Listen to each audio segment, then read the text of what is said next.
नमस्कार। देश की बात की शुरुआत बिहार की चुनावी रैलियों से। अमूमन रैलियों में पहुंचे लोगों की तादाद से कयास लगाए जाते हैं कि कौन सी पार्टी कितनी मजबूत है। राष्ट्रीय जनता दल के युवा नेता तेजस्वी यादव की रैलियों की बात करें तो जबरदस्त भीड़ जुट रही है उनकी रैलियों में, और इससे आरजेडी की खेमे में उत्साह भी बढ़ रहा है। आज एक दिन में 12 रैली कर रहे हैं तेजस्वी। जहानाबाद में आज भारी भीड़ को संबोधित किया उन्होंने। मसौड़ी में भी बड़ी भारी तादाद में भीड़ जुटी है। दूसरी तरफ जो प्रदेश के मुख्यमंत्री नीतीश कुमार की परसा सारण में रैली हुई, वहां पर उनको हुटिंग का सामना करना पड़ा। हमको पता नहीं बीच में क्या बोल रहे हो जी, क्या बोल रहे हो, क्या बोल रहे हो? जरा हथवा उठाओ, कह को अनाप शनाप बोल रहे हो, जरा हाथ उठाओ। चारा चोर है सब, चारा चोर। यहाँ पर ये सब हल्ला मत करो। तुमको अगर वोट नहीं देना है मत दो, बिल्कुल। लेकिन जरा बताइए भाई, हल्ला कर रहा है सही है कि गलत है? जरा बोलिए जोर से। अब सुन लिया ना, जिसके लिए आए हो यहाँ पर उसका वोट और बर्बाद करोगे। वो हमारे ही साथ था, छोड़ करके भाग गया उधर ना। बहरहाल तो तमाम चुनावी रैलियां हो रही हैं। हम हालांकि नीतीश कुमार को सुन रहे थे और समझने की कोशिश कर रहे थे। बहरहाल अब तेजस्वी यादव की भी रैलियां में काफ़ी भीड़ जुट रही है। आइए सुन लेते हैं, हमारे सहयोगी मनीष कुमार ने उनसे बात की। ये बीजेपी कह रही है कि जो भीड़ आ रही है केवल ये आपके जो समर्थित वोटर हैं उनकी भीड़ है। यानी ये तर्क से उनके पास तो भीड़ भी नहीं हो रही, यानी कोई समर्थक ही नहीं है। ये लोग हताश निराश हो गए जन सैलाब दे करके। इन सभी लोगों ने, बिहार ने मन बना लिया है डबल इंजन की सरकार को इस बार गद्दी से उखाड़ फेंकेंगे। सुशील मोदी जी बोलते भाई डोनाल्ड ट्रंप तो आके नहीं देते, बिहार को विशेष राज्य का दर्जा कौन देगा? सिंपल क्वेश्चन ये है कि बिहार को विशेष राज्य का दर्जा, विशेष पैकेज कौन देगा? ये सुशील मोदी जी जवाब दे। बात ये है कि बेरोजगारी पे ये नहीं बात करना चाहते, गरीबी पे, भूखमरी पे, पलायन पे, मजदूर किसान पे नहीं बात करना चाहते। नीतीश जी को 15 साल बाद याद आ रहा है कि हर खेत जल पहुंचाना है। बिहार कृषि प्रधान राज्य है, 70% कृषि पे डिपेंडेंट है। उनको 15 साल बाद याद आ रहा है कि कृषि क्षेत्र में हमको सिंचाई की व्यवस्था कर दी है। तो हम लोग देखिए बेरोजगार हों, 60 घोटाले हुए, ये लोग कहते हैं अनुभव नहीं है, कहाँ से पैसा लाएंगे? ये तो बड़ा हास्यास्पद है। मुख्यमंत्री अगर ये बात कह रहे तो 15 साल राज करने के बाद भी आप बताइए 60 घोटाले हुए, 30,000 करोड़ रुपया बिहार का लूटा गया। वो बजट का पैसा था, लोगों का पैसा था। बात आपको ये भी समझना पड़ेगा कि 500 करोड़ रुपया तो अपने चेहरा चमकाने के लिए विज्ञापन में लगाते हैं। नौकरी कैसे देंगे? सुशील मोदी कहते हैं कि अगर प्लांट में है ना, जो खाली पदे हैं वो तो प्लांट बजट में है। टीचर का सैलरी कहाँ से आता है? उसके लिए प्लांट है ना। और शिक्षा डिपार्टमेंट मोस्टली तो सैलरी में पैसा खर्च कर रही है और तो कोई काम नहीं कर रही। लेकिन मोदी जी का कहना है कि अगर आपकी बातों को माना गया तो बिहार में खाने के लिए या स्कॉलरशिप के लिए कोई पैसा नहीं रहेगा। ये राष्ट्रीय औसत के मुकाबले सभी मानकों को अगर नीति आयोग का रिपोर्ट देखें तो मतलब बिहार को ये क्या पीछे ही रखना चाहते हैं? ये अस्पताल में डॉक्टर नहीं चाहते, अच्छा इंजीनियर नहीं चाहते, ये अच्छा टीचर नहीं चाहते, स्कूलों में क्लर्क, इंजीनियर, सिपाही, पुलिसमैन। मणिपुर का एग्जाम्पल हमने दिया था। 1 लाख आबादी पे 1000 पुलिसकर्मी है वहाँ। बिहार में 1 लाख आबादी पे केवल 77 ही हैं। ये भीड़ क्या है? ये भीड़ क्या कहता है? ये तो आप भीड़ में देखिए, आप तो हर चुनाव कवर करते हो, आप भीड़ से पूछो। हमको तो ये तो भीड़ जो है ये ऊर्जा का केंद्र है। ये साफ ये रिजल्ट है। This is the final result. इस चीज़ को देख के जेडीयू बीजेपी के लोग बौखलाए हुए। योगी जी ने कहा है कि आपने अपने पिता का, नरेंद्र मोदी का ऐसा प्रभाव है कि आपने अपने पिताजी को अपने पोस्टर से गायब कर दिया। अब देखिए, लेकिन बिहार के लोगों के दिल में तो लालू जी हैं। मोदी जी का कौन सा असर है? तो तेजस्वी के पक्ष में फिलहाल क्या जाता दिख रहा है? हालांकि अभी बीजेपी के जो स्टार प्रचारक है मैदान में नहीं उतरे हैं। प्रधानमंत्री और अमित शाह की रैलियां भी होनी बाकी हैं। प्रधानमंत्री की 12 और अमित शाह की 15 रैली होंगी। योगी आदित्यनाथ भी मैदान में उतरे हैं। बहरहाल तेजस्वी ने जो 10 लाख नौकरियों का जो ऐलान किया है, क्या वो लोगों को खींच रहा है? हम अपने वरिष्ठ सहयोगी मनीष कुमार के पास चलेंगे, लेकिन पहले योगी आदित्यनाथ और जेपी नड्डा बीजेपी के अध्यक्ष को सुन लेते हैं। आज जो राशन मोदी जी के कारण और नीतीश कुमार जी के नाते आपको प्राप्त हो रहा है, गरीबों को प्राप्त हो रहा है। आखिर ये राशन लालू जी के शासनकाल में गरीब को क्यों नहीं मिल पाता था? यानी जिन लोगों ने गरीबों का राशन तो खाया ही खाया, मूक जानवरों का चारा भी खा दिया है, उन लोगों से आप उम्मीद करते हैं रोजगार देंगे? आज तेजस्वी के पोस्टर पर लालू का चेहरा नहीं है। तेजस्वी को मालूम है कि लालू जी की तस्वीर आएगी तो बिहार का लालटेन युग याद आएगा, और जब जगत प्रकाश जी भाषण देंगे और मोदी जी की तस्वीर होगी तो एलईडी युग याद आएगा। इस बात का अंतर हमको समझना चाहिए। और हमारे साथ हमारे वरिष्ठ सहयोगी मनीष कुमार मौजूद है। मनीष, मैं आपसे ये समझना चाहूंगी, जो ये तेजस्वी फैक्टर है, अगर हम आज की बात करें, अभी आगे की बात ना करें, अगर इस समय की बात करें, जो भीड़ जुट रही है और आप लगातार वहां पर मौजूद हैं, आपके क्या कयास हैं? देखिए, मेरे हिसाब से ये लग रहा है कि इस बार चुनाव में एजेंडा जो है वो तेजस्वी यादव सेट कर रहे हैं। वो चाहे भीड़ हो, वो चाहे 10 लाख लोगों को रोजगार देने का वादा हो, और इन दोनों मुद्दों पर जो है एनडीए अब सफाई दे रही है। एनडीए के द्वारा एक तरह से काउंटर रिएक्शन दिया जा रहा है, लेकिन अभी तक कोई भी ऐसा काट उन्हें नहीं मिला है जिससे लगे कि तेजस्वी यादव जो बोल रहे हैं उनकी बातों पर विश्वास नहीं किया जा सके। क्योंकि अगर आज सुशील मोदी ने ट्वीट करके ये कहा कि इतने पैसे बिहार के खजाने में नहीं है, तो तेजस्वी यादव ने, आपने देखा कि रियल टाइम में उसका भी जवाब दिया कि इसका मतलब है कि आप चाहते हैं कि बिहार हमेशा नेशनल एवरेज से नीचे रहे। और इस बार के चुनाव में एनडीए की सबसे बड़ी दिक्कत यह है कि चूंकि लालू राबड़ी पोस्टर में नहीं है, प्रचार नहीं कर रहे हैं, इसलिए उनके ज़माने को याद दिलाने में उनको हर नेता को अपने भाषण का 10 से 15 मिनट उसी में गुजर जाता है। जहां तक तेजस्वी यादव की सभाओं में भीड़ का सवाल है, निश्चित रूप से जो एक विधानसभा में सभा होती है उसके एवरेज के हिसाब से कहीं अधिक है। नीतीश कुमार से ज़्यादा लोग तेजस्वी यादव को सुनने आ रहे हैं। लेकिन सबसे बड़ी बात है कि इसमें रिस्पॉन्सिव क्राउड है। काफ़ी क्राउड में काफ़ी जोश, काफ़ी उत्साह देखने को मिलता है, जो 90 के दशक में लालू यादव के भाषण में देखने को मिलता था। हाँ, ये बात है कि बीजेपी का कहना है कि ये जो लोग हैं, ये अधिकांश लोग उनके वोटर हैं, जो एक सच भी है। लेकिन इसके अलावा भी बहुत सारे लोग ऐसे लोग आते हैं जो केवल ये सुनने के लिए आते हैं, क्योंकि यहाँ अभी भी लाखों की संख्या में प्रवासी लोग जिनके पास काम नहीं है, वो अपने गांव में हैं, काफ़ी परेशान हैं। उनसे आप बात करेंगे तो ये यही कहेंगे कि सरकार ने हमें काम का वादा किया था, लेकिन हमारे पास खाने को भी पैसा नहीं है। निधि जी बिल्कुल। मनीष, आप हमारे साथ बने रहिएगा, क्योंकि अब जो बीजेपी खेमे का जो कयास है, मैं आपसे वो उस पर आऊंगी। तो उत्तर प्रदेश के मुख्यमंत्री योगी आदित्यनाथ भी बिहार में हैं और आज जमुई में एक सभा को उन्होंने संबोधित करते हुए आरजेडी और कांग्रेस पर वो जमकर बरसे हैं। योगी आदित्यनाथ ने राहुल गांधी, ओवैसी पर निशाना साधते हुए कहा है कि ये दो लोग ही हैं जो पाकिस्तान की तारीफ कर रहे हैं। कश्मीर से अनुच्छेद 370 हटाने पर सबसे ज़्यादा पीड़ा इन्हीं लोगों को ही है। योगी आदित्यनाथ ने राम मंदिर का भी जिक्र किया है, कहा कि जो लोग तारीख पूछते थे उन्हें अब जवाब मिल गया। तेजस्वी यादव के 10 लाख नौकरियों के वादे पर भी योगी आदित्यनाथ ने तंज कसते हुए पूछा है कि पहले ये तो बता दें कि जब 15 सालों तक सरकार में थे तब कितनी नौकरियां दी थी। उधर बीजेपी के अध्यक्ष जेपी नड्डा ने भी आरजेडी के पोस्टर्स में लालू प्रसाद यादव के ना होने पर सवाल उठाए। इसी खेमे में चिराग पासवान ने जारी किया आज पार्टी का vision document, Bihar first, Bihari first, और ये भी कहा उन्होंने कि नीतीश कुमार फिर मुख्यमंत्री बने तो हार जाएगा बिहार।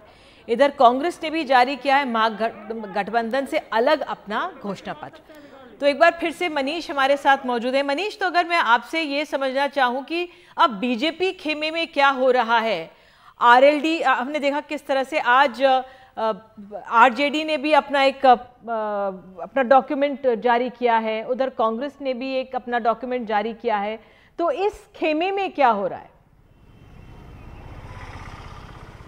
देखिए, एक मैं आपको बता दूं कि आरजेडी ने अपना जो भी डॉक्यूमेंट विजन पत्र था वो उन्होंने आज से कुछ दिनों पहले जो है वो जॉइंट महागठबंधन का घोषणा पत्र करके उन्होंने जारी किया था। आज कांग्रेस ने और चिराग पासवान ने जारी किया है। लेकिन हाँ, बीजेपी की दिक्कत यह है कि बीजेपी दोनों बातों से घबराई हुई है। उनको ये लग रहा है कि आखिर तेजस्वी यादव की सभाओं में लोग इतने क्यों आ रहे हैं, क्योंकि हर आदमी हर की सभा पर अपनी नज़र बनाए रखता है।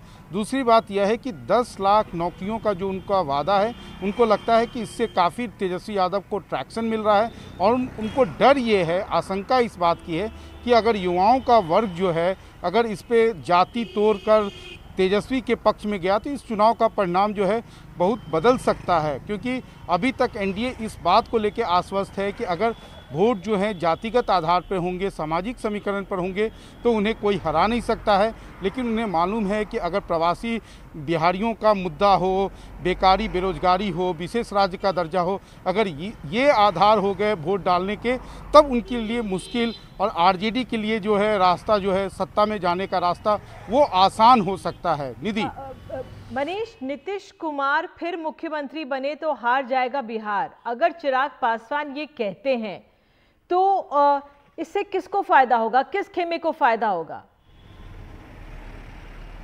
देखिए, शुरू में चिराग पासवान जब उन्होंने नीतीश कुमार के खिलाफ विद्रोह का बिगुल फूंका था तो ये लग रहा था कि उनके मैदान में रहने से, उनके उम्मीदवारों के मैदान में रहने से बीजेपी को बम्पर फायदा होगा, नीतीश कुमार को उतना ही ज़्यादा नुकसान होगा।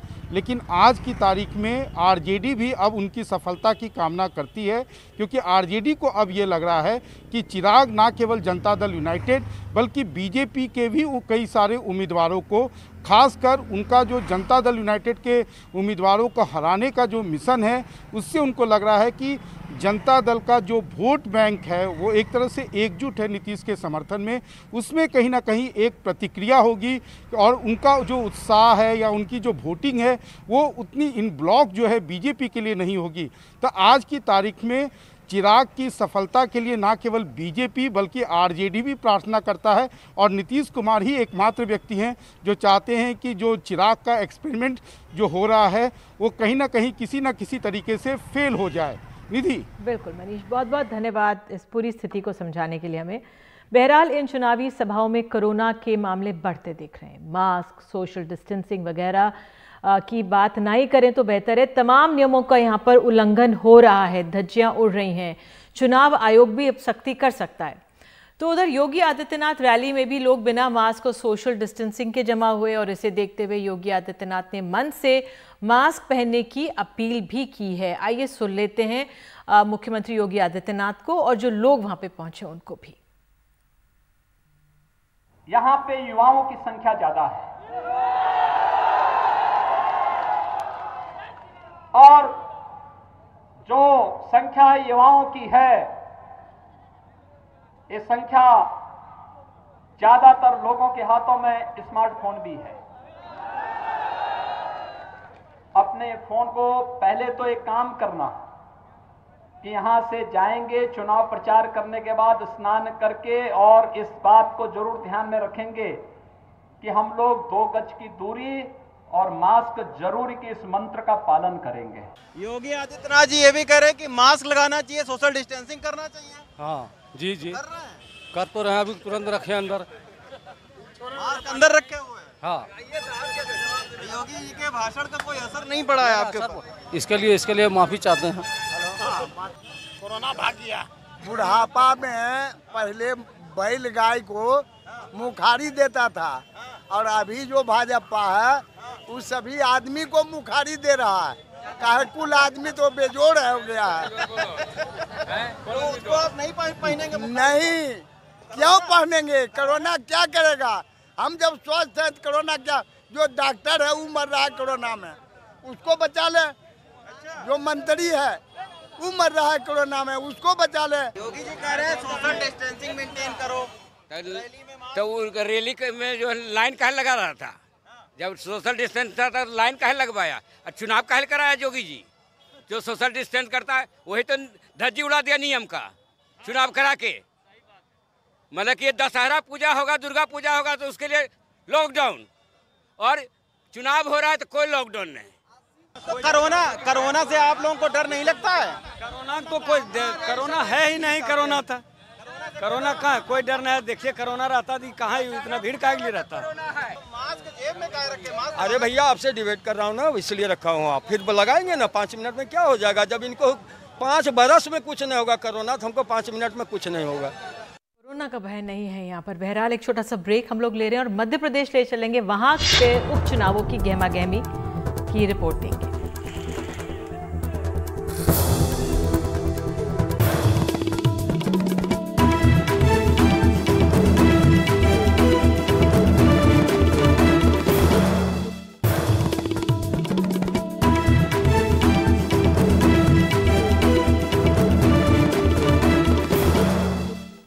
मध्य प्रदेश में 28 सीटों पर 3 नवंबर को होने वाले उपचुनावों की तस्वीर साफ हो गई है। ये उपचुनाव शिवराज सरकार के भविष्य के लिए बहुत ज़रूरी है। तो सारी सीटें भी इस जीत में जो करिश्मा कर कमलनाथ अपने पास अपने दोबारे कुर्सी ले सकते हैं। और इस बीच चुनावी मैदान के बाहर भी पटखनी देने की तैयारियां भी चल रही हैं और एक एक विधायक पर नजर है। अनुराग द्वारी की खास रिपोर्ट। मध्य प्रदेश में उपचुनाव से पहले भगवानपुरा से निर्दलीय विधायक केदार सिंह डावर ने बीजेपी को समर्थन दे दिया है। तो क्षेत्र के विकास के लिए मध्य प्रदेश के लाडले नेता शिवराज सिंह चौहान के विकास गरीब हितैषी नीतियों के कारण भारतीय जनता पार्टी को या मुख्यमंत्री शिवराज सिंह चौहान के साथ खड़े हैं। इन चुनाव में 28 सीटों पर 355 उम्मीदवार मैदान में हैं। सबसे ज्यादा 38 प्रत्याशी मेहगांव विधानसभा सीट पर हैं। इन उम्मीदवारों में दोनों दलों के 56 बड़े नेताओं के हलफनामे देखें तो 46 उम्मीदवार करोड़पति हैं, 21 के खिलाफ आपराधिक मामले दर्ज हैं, 6 मंत्री मैदान में हैं। वैसे कमलनाथ सरकार में कैबिनेट के 29 में सारे करोड़पति मंत्री थे, यानी 100%।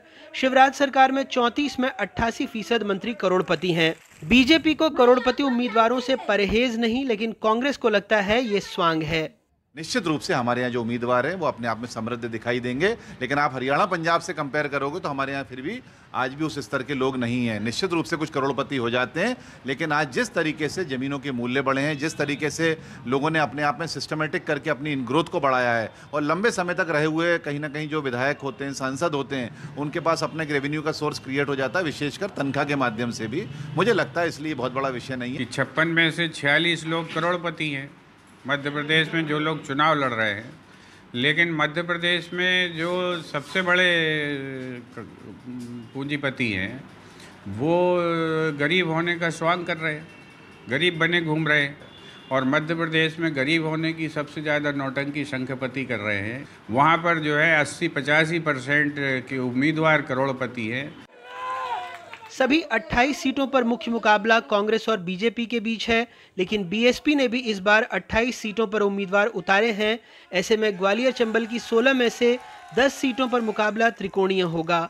जिन 28 विधानसभा सीटों पर उपचुनाव होना है उनमें से 27 पर पहले कांग्रेस का कब्जा था और सरकार में वापसी के लिए उसे सारी जीतनी होंगी। 230 सदस्यीय विधानसभा में बहुमत के लिए 116 सीटें होना जरूरी है।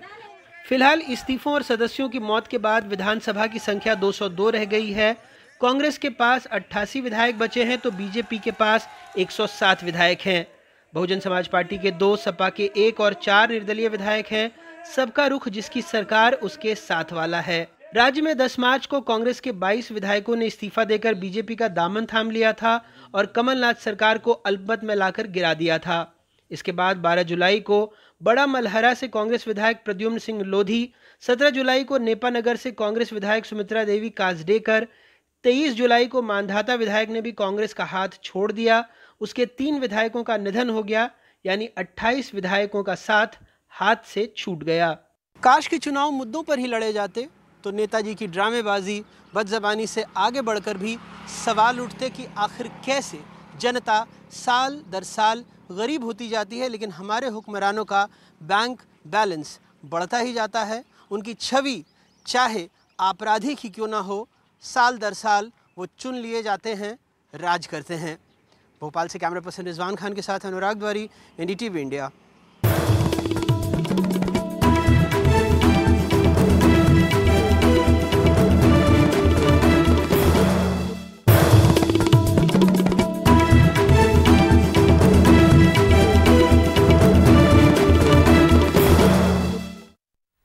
महाराष्ट्र से खबर है। त्योहारों की भीड़ और रफ्तार से होती अनलॉकिंग के बीच महाराष्ट्र में टेस्टिंग घट रही है। अक्टूबर में राज्य में 18% टेस्टिंग घटी है। इंडियन मेडिकल एसोसिएशन और Covid task force Maharashtra medical council ने इसे बेहद चिंताजनक बताया है। महाराष्ट्र में अनलॉकिंग की रफ्तार तेजी से बढ़ी है, लेकिन टेस्टिंग की रफ्तार धीमी होती दिख रही है। अक्टूबर में शुरुआती 15 दिनों के आंकड़े देखें तो सितंबर महीने की तुलना में टेस्टिंग में 18% की कमी आई है। रोजाना टेस्टिंग का एवरेज 91,000 से 75,000 पर आ चुका है। 2 तारीखों का ये सरकारी मैप देखिए। 17 सितंबर को जहां 24 घंटों में 99,595 टेस्ट दिखे, तो वहीं 12 अक्टूबर को यही आंकड़ा सीधे 56,058 पर पहुंच गया। महाराष्ट्र में बीते 4 हफ्तों में कोविड मामलों में जो गिरावट देखी गई, इंडियन मेडिकल एसोसिएशन उसे कम टेस्टिंग का नतीजा मान रहा है। इसमें महत्वपूर्ण मुद्दा यह है कि पहले टेस्टिंग कम हुआ और फिर आंकड़े कम आए। अगर टेस्टिंग आंकड़ों के मुताबिक चलते रहता तो शायद इतने कम आंकड़े नहीं आते। प्रशासन का जो टेस्टिंग है, कॉन्टैक्ट ट्रेसिंग है, वो जो कम हो रहा है, वो भी एक वजह बन सकती है कि इसके आगे ये महामारी के आंकड़े बढ़ जाएंगे। वहीं मुंबई में रोजाना टेस्टिंग जहां इस महीने में 16,000 तक पहुंच गई थी, बीते कुछ दिनों से 9 और 11,000 पर सिमटती दिख रही है। जितने लोगों की जांच हो रही है, उनमें से संक्रमित की संख्या समझने के लिए मुंबई की पॉजिटिविटी रेट देखें तो ये 17.69% है। भारत की दर करीब 8% से कहीं ज्यादा। ऐसे में मुख्यमंत्री की ओर से बनाई गई कोविड टास्क फोर्स के वरिष्ठ डॉक्टरों और महाराष्ट्र मेडिकल काउंसिल ने मांग की है कि हो सके तो टेस्टिंग दोगुनी हो और पॉजिटिविटी रेट जल्द सिंगल डिजिट पर लाने की कोशिश की जाए। टेस्टिंग जो है वो पूरी तरह से बरकरार रखे, बढ़ाए। अगर हम दुगनी कर सके तो दुगनी करें, क्योंकि हमको हमारा पॉजिटिविटी जो रेट है, टेस्ट पॉजिटिविटी रेट जो है, उसको सिंगल डिजिट में लाना है। अगर लेस देन 5% ला सके तो बहुत अच्छा है। हर गली के, हर शहर के नुक्कड़ में अगर आप एक टेस्टिंग सेंटर खोल सकें, जहां पे जाके की टेस्टिंग की सुविधा हो, नागरिकों को आसानी हो, तो ये करना बहुत जरूरी है। We are finding that the number of tests have definitely come down, and even today we find the case positivity ratio is barely around 15 to 17%. Ideally, it should be below 5% or at least below 10%. Hence, what we require to do is we require to ramp up the testing facilities. As per even the task force, the testing should be around 25,000 as far as Mumbai is concerned. राज्य की कुल testing में करीब 31% antigen rapid testing बताई जा रही है, जिसके नतीजे ज्यादा भरोसेमंद नहीं माने जाते। कम परीक्षण के बीच एक्सपर्ट्स इसको लेकर भी चिंतित हैं और मांग है कि ज्यादा से ज्यादा RT-PCR टेस्टिंग हो। मुंबई से पूजा भारद्वाज की रिपोर्ट, NDTV इंडिया के लिए।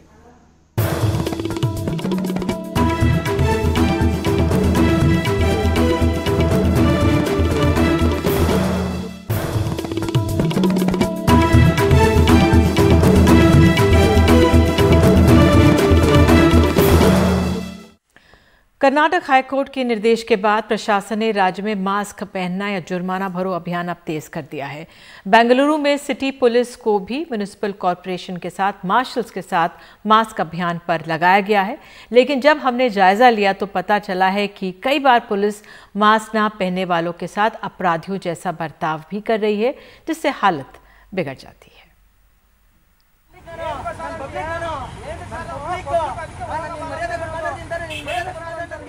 इनका मास्क नाक के नीचे था। पुलिस ने रोका, जुर्माना अदा करने के लिए कहा, ये देने के लिए तैयार हो गए, लेकिन बाएं तरफ खड़े हेड कांस्टेबल ने शायद बदतमीजी से बात की, जिससे ये साहब भड़क गए। काफी तू-तू मैं-मैं। जहां कहीं भी इस तरह के खास मास्क ड्राइव चल रहे हैं, वहां कुछ ऐसे ही हालात बन जाते हैं। If you want to breathe for some time fresh air, is it simple? We know we are wearing a mask, but still if it is 2 minutes also you can't take out. ये proper ऐसे करना चाहिए। ये correct है, ये दोनों गलत है। ये देखो बेंगलोर सिटी पुलिस। मास्क जागरूकता अभियान पूरे कर्नाटक में चलाया जा रहा है। आंकड़ों के मुताबिक पिछले 10 दिनों में ही तकरीबन 1 लाख ऐसे लोगों का चालान कटा है जिन्होंने या तो मास्क नहीं पहना था या गलत तरीके से पहना था। हाल ही में जुर्माने की रकम 250 रुपए कर दी गई, पहले ये 1000 रुपए थी। इस महीने और अगले महीने बड़े त्योहार हैं। हमने पाया है कि युवा मास्क पहनने से परहेज कर रहे हैं। ऐसे में वे मास्क पहने, इसके लिए ड्राइव तेज कर दिया गया है।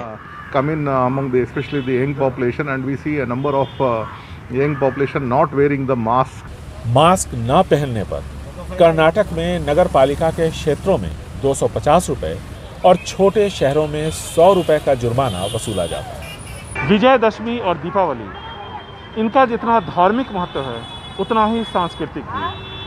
सभी लोग इसमें बढ़ चढ़ कर हिस्सा लेते हैं, लेकिन कोरोना का प्रकोप अपनी जगह है। ऐसे में प्रशासन चाहता है कि ज़्यादा से ज़्यादा लोग मास्क पहनें और सोशल डिस्टेंसिंग के नियमों का पालन करें ताकि सबों को सुरक्षित रखा जा सके। बेंगलुरु से कैमरामैन गोविंद मूर्ति के साथ निहाल किदवई, एनडीटीवी इंडिया। और अब आपसे एक ज़रूरी बात, कोरोना को हराने के लिए मास्क पहनना बेहद ज़रूरी है। स्वास्थ्य मंत्रालय और नीति आयोग के साथ साथ एनडीटीवी भी आपसे मास्क पहनने की अपील करता है। साथ ही मास्क पहनने से पहले अपने हाथों को अच्छी तरह से साफ करना आवश्यक है। इसके लिए आप साबुन या सैनिटाइज़र का इस्तेमाल करें। मास्क ऐसे पहने कि नाक और मुंह ठीक से ढक जाए। ये भी ध्यान रहे कि चेहरे और मास्क के बीच कोई भी गैप ना हो। मास्क को बार बार ना छुएं और सिंगल यूज़ मास्क को जितना जल्दी हो सके नष्ट कर दें। और हाँ, मास्क हमेशा पीछे से ही पकड़कर उतारना है, आगे से नहीं छूना है। नमस्कार।